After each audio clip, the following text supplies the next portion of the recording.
Intestinal scavenger receptor class B, type 1, is a novel regulator of chylomicron production in health and diet-induced obese states. This research was done by Marcel Lino et al. And is presented by myself, Taylor Hodges. So just some background that's mentioned in this paper. Postprandial dyslipidemia is an abnormal, usually elevated lipid plasma levels, especially after a meal. This postprandial dyslipidemia is one of the major risk factors for heart disease.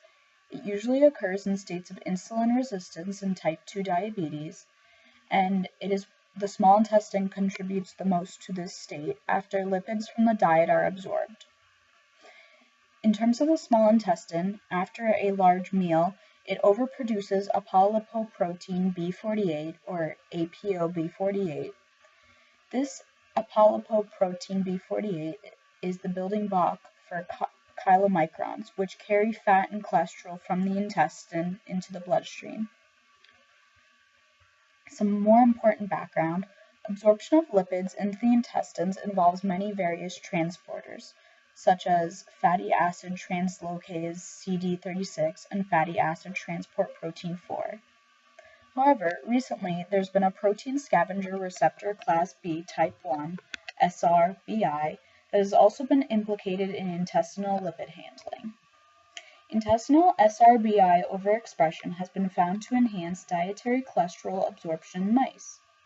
This SRBI expression is also enhanced in an animal model on insulin resistance where chylomicrons are produced in excess. Block lipid transport 1 or BLT1 can inhibit in vivo SRBI. So just an overview in the diagram I made to the right. So the body intakes cholesterol.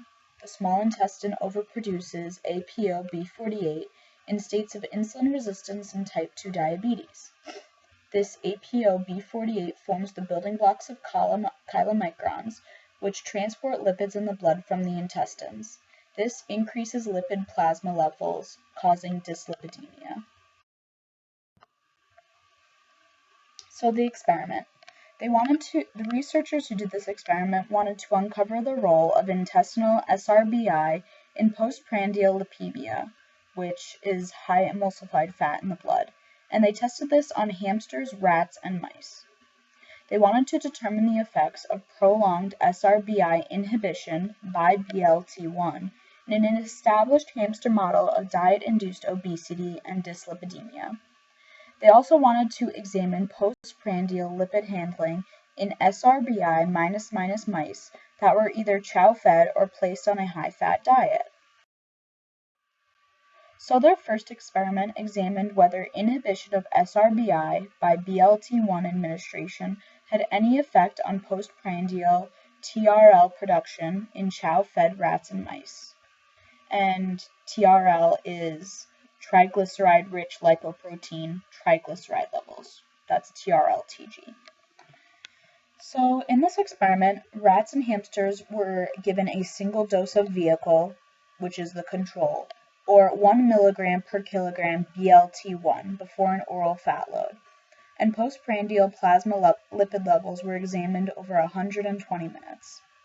They found that inhibition of SRBI by BLT1 reduced postprandial plasma and triglyceride-rich lipoprotein (TRL), triglyceride (TG) levels in both rats and hamsters. So as we can see in the diagrams on the right, we could see for the vehicle given that the plasma triglyceride levels increased over the course of 120 minutes. However, the plasma cholesterol levels stayed about the same.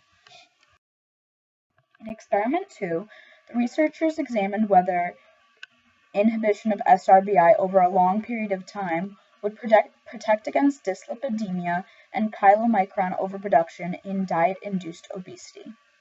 So, they placed hamsters on a high fructose, high fat, high cholesterol, or FFC diet for 10 days, during which time either the hamsters were given a control vehicle or the SRBI inhibitor BLT1, and these were administered 2 times daily.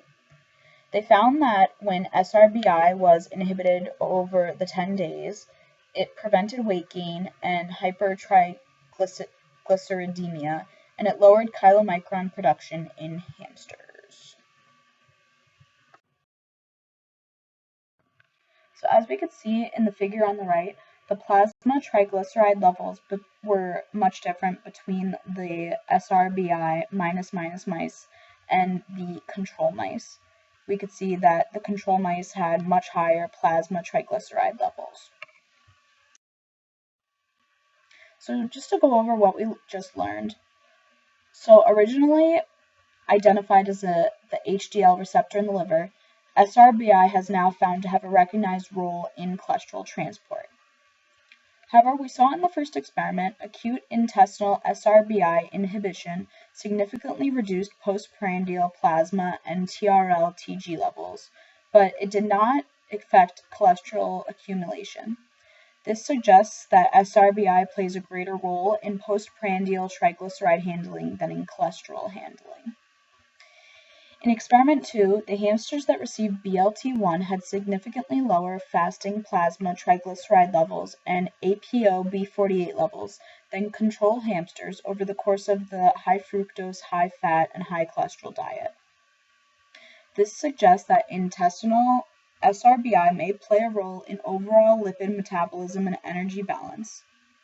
In addition, the BLT1 treatment didn't only reduce plasma and TRL-TG accumulation, but it also reduced TRL-ApoB48 levels. This demonstrates that intestinal SRBI regulates chylomicron particles in vivo. This experiment shows that there are possible intracellular signaling pathways by SRBI to control ApoB48 and chylomicron particles. And as we can see in the figure on the right, there were only slight assumed differences between BLT1 inhibition of SRBI and just the non-presence of SRBI in mice. So what's the significance of all this? This study was the first to demonstrate a functional role for intestinal SRBI in chylomicron metabolism in an in vivo setting. We consistently observed reductions in postprandial TRL-TG levels during SRBI inhibition. Intestinal SRBI has been implicated in diet-induced weight gain, dyslipidemia, and ApoB48 secretion. So we just have to wonder, could administering BLT1 blunt the development of obesity and the onset of insulin resistance? Further experiments need to be performed.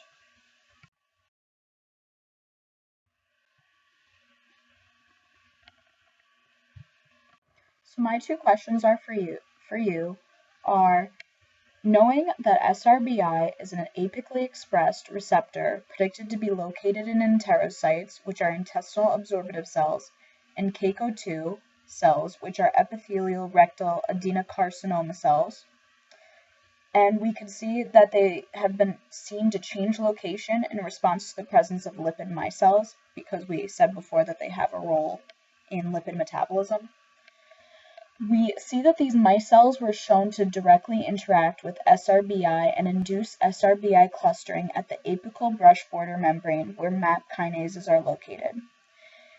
This induces the movement of ApoB48 and lipids to the ER for chylomicron production.